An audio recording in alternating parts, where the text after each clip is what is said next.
Tariff war కొంప ముంచుతోంది. పెట్టుబడిదారుల రక్తం తాగుతోంది. మిస్టర్ ట్రంప్ దెబ్బకు ఇన్వెస్టర్లు బెంబేలెత్తిపోతున్నారు. ముఖ్యంగా ఇండియన్స్కు రక్త కన్నీరే మిగులుతోంది.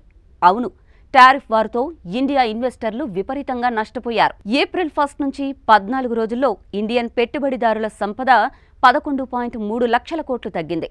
బీఎస్సీ బెంచ్ మార్క్ సెన్సెక్స్ దాదాపు 2% పడిపోయింది. అమెరికా అధ్యక్షుడు ట్రంప్ భారీ సుంకాలకు తెరతీయడంతో ఇటీవల స్టాక్ మార్కెట్లు అల్లకల్లోలంగా మారాయి. చైనా అమెరికా మధ్య వాణిజ్య యుద్ధం గురించి ఆందోళనలు పెరుగుతున్నాయి. ఏప్రిల్ 2 నుంచి బీఎస్సీ బెంచ్ మార్క్ 1.9% క్షీణించింది. అటు అమెరికా అదనపు దిగుమతి సుంకాలను 90 రోజులు నిలిపివేయడంతో మార్కెట్లో ర్యాలీ వచ్చింది. అయితే ఏప్రిల్ 10న మహావీర్ జయంతి, ఏప్రిల్ 14న అంబేద్కర్ జయంతి కారణంగా మార్కెట్లు 2 రోజులు పనిచేయలేదు. ఇటు ఏప్రిల్ మొదటి వారంలో ట్రంప్ భారీ సుంకాలను ప్రకటించినా ఆ తర్వాత వెనక్కి తగ్గారు. చైనా మినహా చాలా దేశాలకు ప్రతీకార సుంకాలపై 90 రోజుల విరామం ప్రకటించారు. ఇటు అమెరికా దిగుమతులపై 125% సుంకాలను విధించాలని చైనా నిర్ణయించింది. ట్రంప్ సర్కార్ విధించిన 145% సుంకాలకు ప్రతీకారంగా ఈ చర్య తీసుకుంది. ఇలా ప్రపంచంలోని 2 అతిపెద్ద ఆర్థిక వ్యవస్థల మధ్య ఉద్రిక్తతల వల్ల తీవ్ర నష్టాలు వస్తాయని ఇన్వెస్టర్లు ఆందోళన చెందుతున్నారు. చైనా మాత్రమే టిట్ ఫర్ టాట్ ఫార్ములాతో ప్రతీకారం తీర్చుకుంది. మరోవైపు చైనా అమెరికా టారిఫ్ వార్ భారత మార్కెట్లను కూడా గట్టిగానే వణికించింది.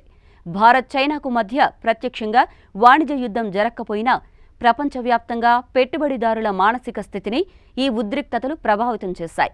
అంతర్జాతీయ పెట్టుబడిదారులు రిస్క్ నుంచి తప్పించుకునేందుకు భారత మార్కెట్ల నుంచి డబ్బు వెనక్కి తీసుకోవడం ప్రారంభించారు. దీంతో సెన్సెక్స్, నిఫ్టీ క్షీణించడం మొదలుపెట్టాయి. అంతేకాకుండా రూపాయి విలువపై కూడా ఇది తీవ్ర ప్రభావాన్ని చూపించింది. విదేశీ పెట్టుబడులు వెనక్కి వెళ్లడం, అంతర్జాతీయ మార్కెట్లో ముడి చమురు ధరలు పెరగడం లాంటివి రూపాయిని బలహీనపరిచాయి. ఇది దిగుమతులపై ఆధారపడే భారత్కు మరింత భారం తెచ్చింది. ఇలాంటి పరిస్థితుల్లో పెట్టుబడిదారులు భయంతో సహనాన్ని కోల్పోతున్నారు. వారిలో అనిశ్చితి పెరిగిపోయింది. ఇక టారిఫ్ టెర్రర్ అనే ఈ సుంకాల భయం భవిష్యత్తులో మరింత పెరిగే అవకాశం ఉంది. చైనా అమెరికా మధ్య టారిఫ్లు పెరగడం వల్ల ప్రపంచ మార్కెట్లు ఇంకా గందరగోళానికి గురయ్యేలా ఉన్నాయి. పెద్ద కంపెనీలు, పెట్టుబడిదారులు భయంతో తమ డబ్బు వెనక్కి తీసుకునే అవకాశం ఉంది. దిగుమతులు, ఎగుమతులపై ఆంక్షలు పెరగడం వల్ల వస్తువుల ధరలు పెరగొచ్చు. దీని ప్రభావం ఉద్యోగాలపై, వృద్ధిపై, ప్రజల ఖర్చులపై పడే అవకాశం ఉంది. ఇలాంటి పరిస్థితుల్లో అన్ని దేశాలు కలిసి సమస్యలు పరిష్కరించుకోవాలి.